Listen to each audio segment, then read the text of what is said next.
Meron tayong mga bago accessories na i-upgrade dito kay JJ. Plug and play na lang at kayang-kaya nyong i-DIY. So, medyo pricey din kasi magpa-carbon. So, maganda na meron na din tayong mga original na garnish na ganito at magkakaroon ka na ng carbon look na original garnish.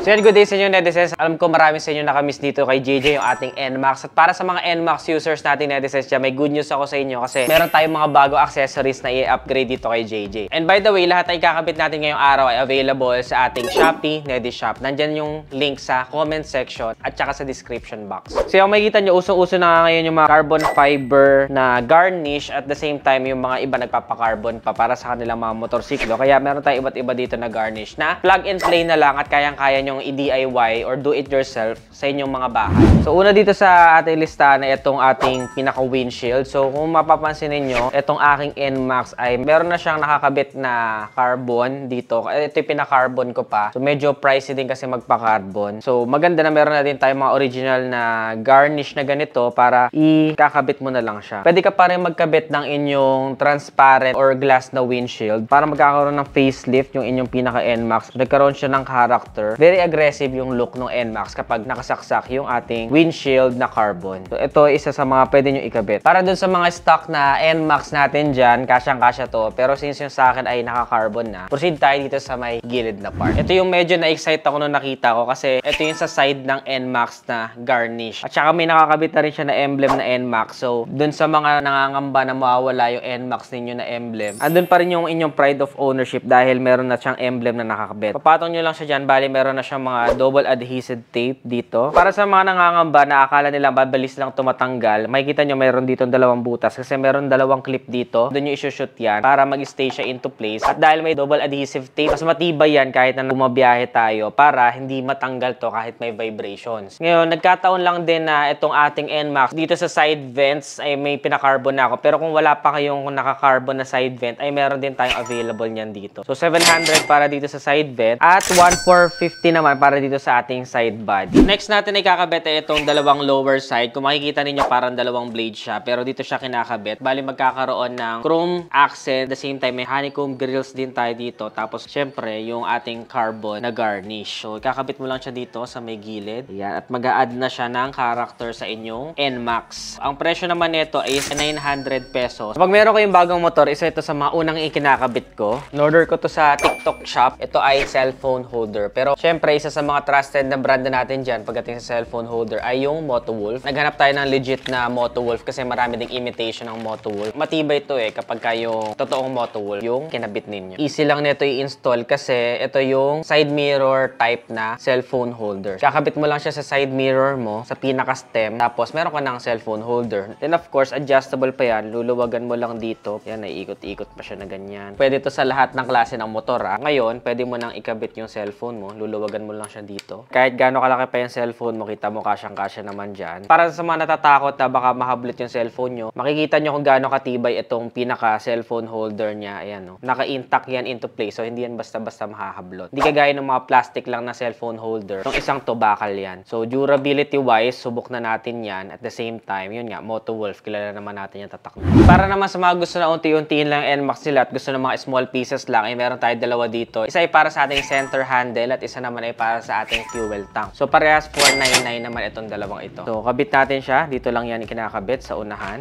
Sobrang easy lang nito ikabit. Pinapatong lang yan. Habang ito namang isa ay dito sa fuel tank. So, syempre, meron na din tayo nakakabit na carbon garnish para sa ating fuel tank. Pero kung sakali ma-stock to stock nyo sa inyo, maigi na meron din kayong ganito. Kasi medyo mahirap humanap ng original garnish na hindi basta-basta nagiging marupok at saka kumukupas. So, itong isang to, confident tayo na pang matagalan nyo na siya magagamit. So, sulit yung investment ninyo para dito sa original garnish natin na carbon. Para naman sa gusto ng extra details para sa kanila unahan at likurang bahagi, ito meron tayong winglet na ikinakabit dito sa may bandang ilalim. So, ganito yung itsura niya kapag kinabit niya. Bali, ipapatong nyo lang din yan. So, meron din tayong dalawang tornilyo dito para mag-stay siya into place at ganyan yung magiging itsura niya. Kung makikita nyo, medyo forma talaga siya at saka meron ding added na character kasi may chrome garnish din na nakahalo dun sa carbon garnish at saka gustuhan ko rin yung premium look nung mga honeycomb grills. Ito naman yung nagkakalaga ng 1,400 pesos. Para naman dito sa ating lower tail, ayan, meron naman tayo dito nagkakalaga ng 599 na lower tail garnish. Dito lang yan ikinakabit sa may bandang taillight sa gitna. Nakakadaya siya, akala mo merong mga ventilations dito, pero totoo is ipinatong lang natin yung garnish dyan. At dahil carbon, mas premium yung dating, mas mukhang mamahalin. Ganda, di ba? Syempre, ito medyo familiar na kayo kasi ito yung lagi natin kinakabit dun sa mga previous vlogs natin na mga original garnish na carbon para sa ating NMAX. Ito yung air filter cover at saka crankcase cover. So, bali ipinapatong lang din itong dalawang ito. Para sa ating air filter cover, nagkakalaga ito ng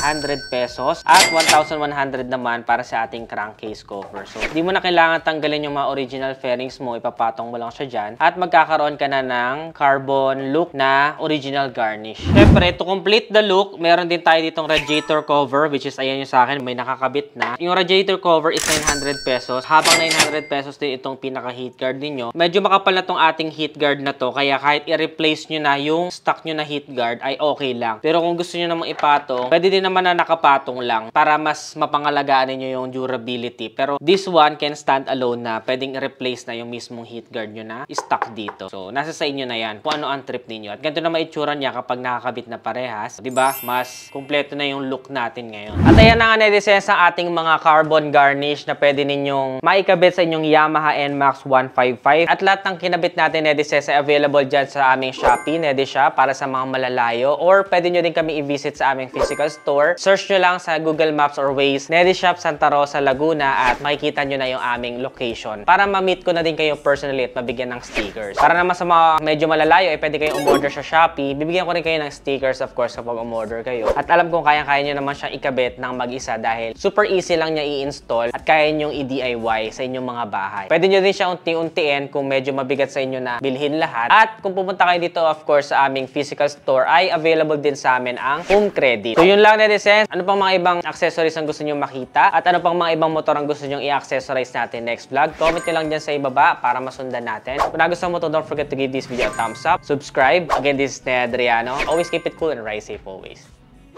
Bye.